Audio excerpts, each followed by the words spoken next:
Hi friends, welcome to my channel. ఈరోజు video చాలా ఇంట్రెస్టింగ్గా ఉందండి. వీడియోని ఎక్కడ స్కిప్ చేయకుండా ఎండ్ వరకు చూసేయండి. సుహాసిని సుధాకర్ల మ్యారేజ్ సర్టిఫికేట్ పోయినందుకు సుధాకర్ బాధపడుతూ ఉండగా జగదాత్రి ఓదారుస్తూ ఉంటుంది. అప్పుడే తన ఇన్ఫార్మర్ ఒకరు కాల్ చేసి కళ్యాణ్ అకౌంట్కి హేమ ఫాదర్ అకౌంట్ నుండి రామ్మూర్తి అకౌంట్ నుండి 25 lakhs ట్రాన్స్ఫర్ అయ్యాయి అని చెప్పడంతో షాక్ అవుతూ ఉంటారు ధాత్రి, కేదార్ ఇద్దరు. ఎలాగైనా తెల్లవారగానే రామ్మూర్తి గారిని ఎంక్వైరీ చేయాలి అని జేడీకేడీ వేషాల్లో వెళ్ళాలని అనుకుంటూ ఉంటారు ధాత్రి, కేదార్ ఇద్దరు. ఇక మరోవైపు కాచి, నిషి, వైజయంతి మాట్లాడుకుంటూ ఉంటారు. ఇక కాచి, ఏమైనా పెద్దమ్మ నీకు అక్కంటే ఇష్టం, అందుకే వాళ్ళిద్దరు కలవడానికే కదా ఈ ప్లాన్ వేశావు అని కాచి ఎగతాళి చేస్తుండగా వైజయంతి, నా దరిద్రం అలా ఉంది, ఒకటి చేయబోతే మరొకటి అవుతుంది అని అంటూ ఉంటుంది వైజయంతి. ఇక కాచి, పోనీ ఒకవేళ అక్క నెల తప్పిందనుకో, కొడుకు పుట్టితే అని కాచి అంటుండగా నిషి టెన్షన్ పడదు.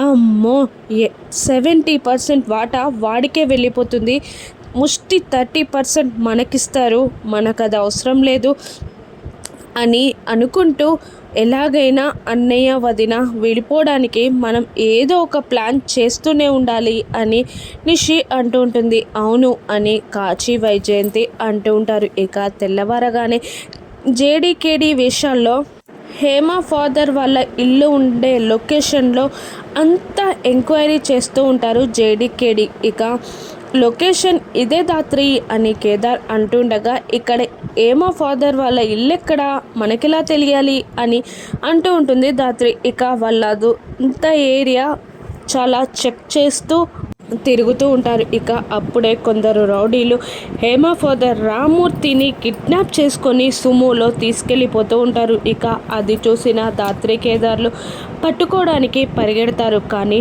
లాభం లేకుండా పోతుంది. ఇక పరిగెడుతున్న ధాత్రి వెంట కారులో వస్తాడు కేదార్. ఇక వాళ్ళిద్దరూ కలిసి కార్ ఎక్కి చేయడానికి ట్రై చేస్తూ ఉంటారు. ఇక ఎంతో దూరం వెళ్ళి ఉండరు ధాత్రి, పద వెళ్దాం అని కేదార్ అంటుండగా, లాభం లేదు కేదార్, ఇక వాళ్ళు మనకు దొరకరు, మన స్టైల్లో మనం ఎంక్వైరీ చేయాలి, మన టీంకి కాల్ చేసి ఆ సుమో నెంబర్ చెప్పి ఎంక్వైరీ చేయమను, ట్రాఫిక్ సిగ్నల్స్ ద్వారా ఆ సుమో ఎక్కడికి వెళ్తుందో మనకు తెలియాలి, తొందరగా చెప్పు కేదార్ అని జేడీ అంటుండగా, ఓకే అని కేడీ అంటూ ఉంటాడు. ఇక కేదార్ వాళ్ళ టీంకి ఫోన్ చేసి ఆ సుమో నెంబర్ చెప్పి ట్రాఫిక్ సిగ్నల్ కెమెరాస్ ద్వారా ఆ సుమో ఎక్కడికి వెళ్తుందో కనుక్కోమని చెప్పగానే అలాగే అంటారు వాళ్ళు. ఇక జేడీకేడీ ఇద్దరు అక్కడ టీం దగ్గరికి వెళ్తారు. కిరణ్ కేడీ చెప్పినట్టు ఆ సుమో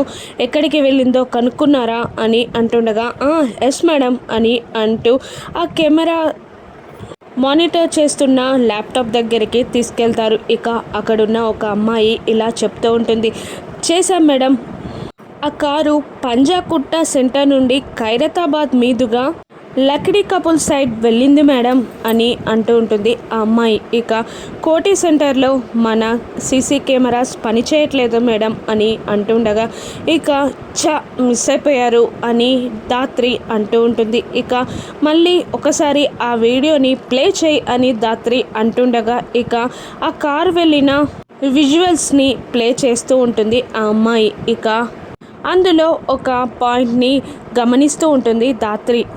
రామ్మూర్తి వెనకాల సీట్లో కాకుండా దర్జాగా ముందు సీట్లో ఉండడం గమనించిన ధాత్రి మళ్ళీ ఒకసారి బ్యాక్కి వెళ్ళి స్లోగా ప్లే చేయి అనగానే ఆ అమ్మాయి అలాగే చేస్తుంది. ఇక అప్పుడు రామ్మూర్తి వెనక సీట్లో కాకుండా ముందు సీట్లో కూర్చోవడం ఖచ్చితంగా కన్ఫర్మ్ అయిపోతుంది జేడీకి. ఇక చూసావా కేడీ, కిడ్నాప్ అయినప్పుడు అతన్ని మధ్యలో కూర్చోబెట్టారు, ఇప్పుడు ఆయన ముందు సీట్లో ఉన్నాడు, అంతేకాదు అతను వాళ్ళ ఫ్రెండ్స్తో కలిసి ఏదో ట్రిప్కి వెళ్తున్నట్టు జోబియల్గా వెళ్తున్నాడు, అతనికి ఏం భయం కానీ లేదు, అంటే అతను కిడ్నాప్ అయ్యాడా అని నా డౌట్ అని అంటుండగా జేడీ ఇలా అంటుంటాడు, అవును, మన దగ్గరున్న చాలా ప్రశ్నలకి ఆయన దగ్గరే సమాధానాలున్నాయి అని కేడీ అంటూ ఉంటాడు. ఇక జేడీ ఇలా అంటూ ఉంటుంది, ఇది కిడ్నాప్ కాదేమో, ఇది కిడ్నాప్ నాటకమేమో.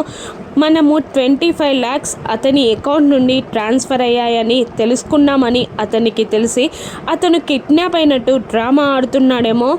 ఎలాగైనా అతన్ని పట్టుకొని హేమని మర్డర్ చేసింది ఎవరో, ఆ మర్డర్ వెనకాల ఇతని హ్యాండ్ ఎంతుందో రాను కనుక్కోవాలి మనం అని అంటూ ఉంటుంది జేడీ. ఇక హేమ మర్డర్ కేసుని జేడీ కేడీలు ఏ విధంగా ఛేదించనున్నారో రాను ఎపిసోడ్స్లో చూద్దాం. Thank you for watching.